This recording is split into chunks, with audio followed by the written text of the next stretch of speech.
حضرات، آج صورتحال یہ ہے کہ ہر طرف چیلنج ہی چیلنج ہے۔ سیاست و قیادت، معیشت و اقتصاد، معاشرت و تمدن، تعلیم و تربیت، تہذیب و ثقافت، سائنس و ٹیکنالوجی، اخلاقیات و تہذیبیات اور فکر و فلسفہ کے میدانوں میں مسلمانوں کو بہت سارے چیلنجز کا سامنا ہے۔ اسلام ایک ایسا مذہب ہے جو اپنے ماننے والوں کو ہر طرح کے چیلنجز کا حل پیش کرتا ہے اور ہر طرح کی سہولتیں فراہم کرتا ہے۔ تو آئیے چند چیلنجز کو جانیں اور اس کا حل تلاشیں جس سے فارغین مدارس کو دوچار ہونا پڑتا ہے۔ پہلا چیلنج، فراغت کے بعد کیا کریں؟ یہ ایسا چیلنج ہے کہ فراغت کے 1-2 سال پہلے ہی سے ذہن کو جھنجھوڑنے لگتا ہے کہ فراغت کے بعد کیا کریں، کیونکہ دور دور تک کوئی راستہ نظر نہیں آتا کہ کون سا پیشہ اپنائے یا کس میدان میں قدم رکھے۔ اس کا حل یہ ہے کہ ہمیں محنت و مشقت سے پڑھائی کرنی ہوگی، کتابوں کی ورق گردانی کرنی ہوگی اور کم از کم کسی ایک فن کا ماہر و ماہر ہونا پڑے گا، نہیں تو لوگوں کی ٹھوکریں کھانی پڑے گی۔ جیسا کہ اللہ رب العالمین نے قرآن مقدس کے اندر فرمایا وَأَن لَيْسَ لِلْإِنسَانِ إِلَّا مَا سَعَىٰ، اور یہ کہ ہر انسان کے لیے وہی ہے جس کی کوشش خود اس نے کی۔ اور کسی شاعر نے کیا ہی خوب کہا ہے، سرخ روح ہوتا ہے انسان ٹھوکریں کھانے کے بعد، رنگ لاتی ہے ہینا پتھر پہ پس جانے کے بعد۔ حضرات، دوسرا چیلنج، درس و تدریس کا آغاز کیسے کریں؟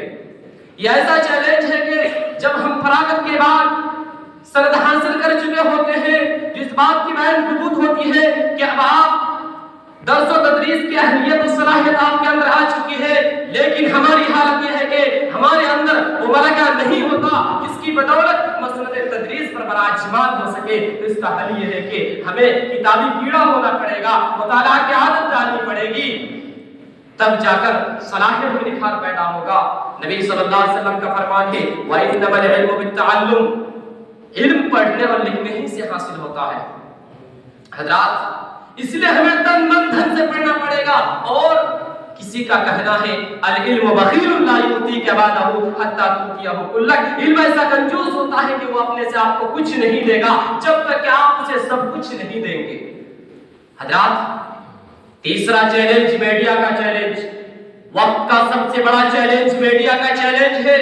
جس میں باطل افکار و نظریات کی نمائندگی کی جاتی ہے، اور یہ میڈیا والے ایک طرف غیر مسلموں کو اسلام سے متنفر کر رہا ہے تو دوسری طرف خود اہل اسلام کے قلوب و اذہان میں شکوک و شبہات پیدا کرنے کا سبب بن رہا ہے، جس کی وجہ سے آج ایک بڑے سے بڑا طبقہ مرتد ہونے کے شکار ہو رہے ہیں۔ حضرات، اس کا حل یہ ہے کہ ہمیں اس کے شکوک و شبہات کے ازالے کے لیے میڈیا کے میدان کا سہسوار ہونا پڑے گا اور اسلام کی صحیح نمائندگی کرنی پڑے گی۔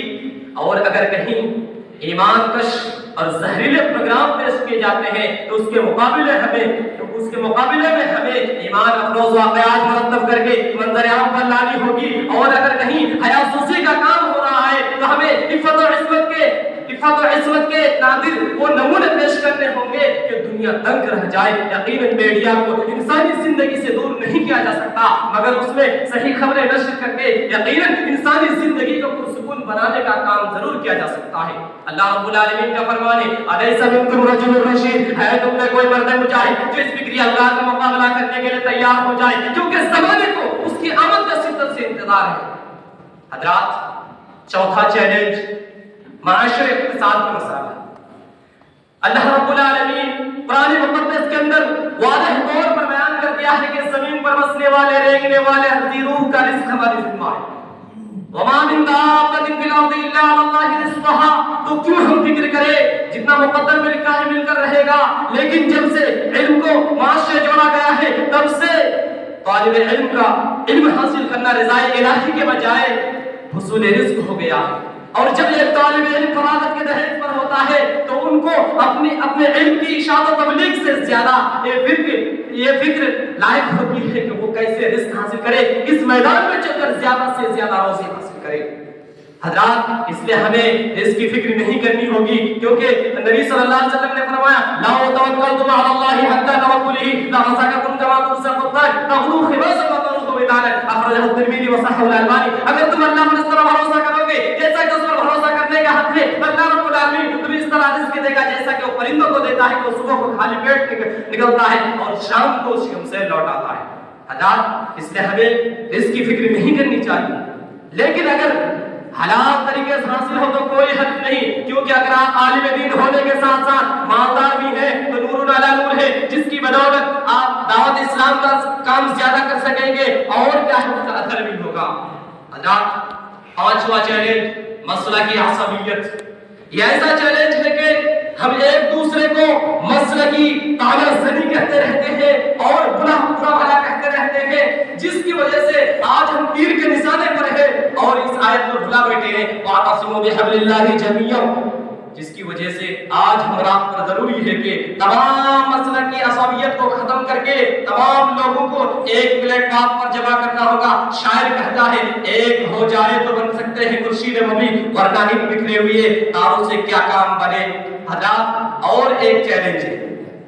فراغت کے بعد اپنی شکل و شباہت کو کیسے باقی رکھے۔ یہ ایسا چیلنج ہے اور ہمارا المیہ بن گیا ہے کہ جب ہم فراغت کے بعد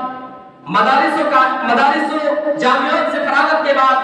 کالج و یونیورسٹی کا رخ کرتے ہیں تو اپنی شکل و شباہت کو بگاڑنا اپنا وطیرہ سمجھ لیتے ہیں اور اپنی 12 سالہ 15 سالہ زندگی جو مدارس و جامعات میں گزارے ہوتے ہیں اس کو بھول بیٹھتے ہیں، جو قطعاً درست نہیں ہے۔ کامیاب وہی شخص ہے جو مدارس و کالج میں اعلیٰ تعلیم حاصل کرے اور اس کی شکل و شباہت میں کوئی ٹھیس نہ آئے۔